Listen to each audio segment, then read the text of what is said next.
I definitely don't regret it. It's one of those things that if you touch a stove, then you know it's hot, and you don't regret that experience because you're not going to want to touch it again.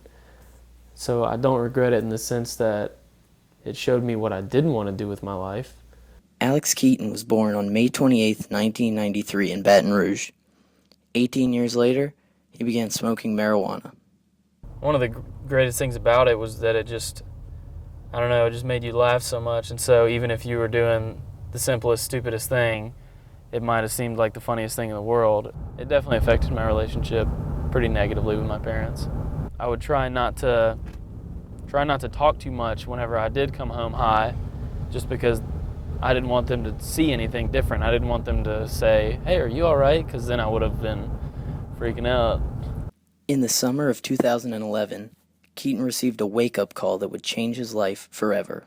We would have friends spend the night on school nights, and we would go to this local school in my neighborhood.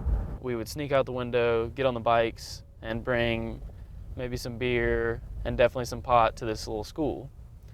And one night, we were there at probably 2 or 3 in the morning. We saw a car pull into the driveway. The cop turned his lights on, and he came to where we were. That really was a pretty big wake-up call for me. Keaton started becoming more involved with his church community to occupy his time. I've always been involved with my faith. It's always been kind of a key interest to me. The summer before his freshman year of college, Keaton took a mission trip to Honduras with his church. The experience would change his life forever. The ability to see people of such faith who had so little was something that really made me want to get back into my faith. After the Honduras trip, Keaton stayed away from marijuana by picking up new and more active hobbies. I play on a men's open soccer team. I play golf. I like to get outside and do stuff. Keaton has remained drug-free since 2011. He now conducts his own Bible study for college students and is preparing for his 4th trip to Honduras over the summer. Right now in my life, I wouldn't choose anywhere else to be. For Tiger TV, I'm Joe Hagan. The LSU UREC is expanding its weight room, cardio space, and indoor track. And Jack Derrickson, a junior at the school, is not happy about how crowded it's become. I used to be able to go at like noon or so and there would be no one there, but now there's never a time of day where at least one of your machines isn't getting used. Or the parking situation. Parking's a lot worse. In fact, he finds the entire project to be more of a burden than a blessing. It's just real inconvenience. In November of last year, the UREC began the final phase of its $84.75 million reconstruction. We are hoping to reopen the facility in fall of 2016, meaning not that it'll be closed, but meaning that the weight room will be functioning, most everything will be functioning here. Tim Munson, a senior at LSU, has used the construction as an excuse to expand his means of exercise. I decided to get back into archery for next bow hunting season. Munson enjoys the tranquil feeling that comes from shooting his bow, rather than the stress of working out at the cluttered UREC. I've found that even though I'm not working out all of the major muscle groups, that I have an easier time getting myself to go to the range than I do the gym. With the UREC currently under construction, many local gyms, like this one at the cottages of Baton Rouge behind me, have seen an increase in attendance.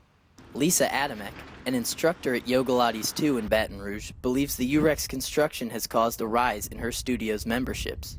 I would have to presume that there is an increased, sustained membership level as an alternative to those services. For Tiger TV, I'm Joe Hagan. They have become president of the United States of America. Last Wednesday night, Louisiana legislature voted against a bill that would have suspended the role of Common Core in Louisiana schools. Common Core is a U.S. initiative that details what students should learn in English and math from kindergarten to 12th grade. Jerry Williams, a parent of 3 children with autism, worried that the new education system may neglect children with learning disabilities.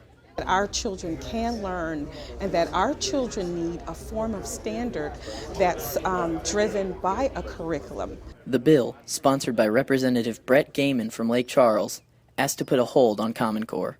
It would have formed a 32-person committee of educators, experts, and parents to review academic standards and potentially create a new set of guidelines. Representative Ed Price from Gonzales, Louisiana, believed the testimonies heard during the session were a step in the right direction. We started a discussion, and now that the discussion is here, I think some things got to be done to correct the implementation of Common Core. The bill was one of the highest profile issues discussed during the Louisiana legislative session. Students and parents from various high schools traveled to the state capitol to voice their opinions on the bill. High school student Stefan Washington spoke during the session to make sure none of his educational rights were being overlooked by the legislature. Try to make sure everything that they're working for the Common Core is achieved, and have me and others receiving a better education.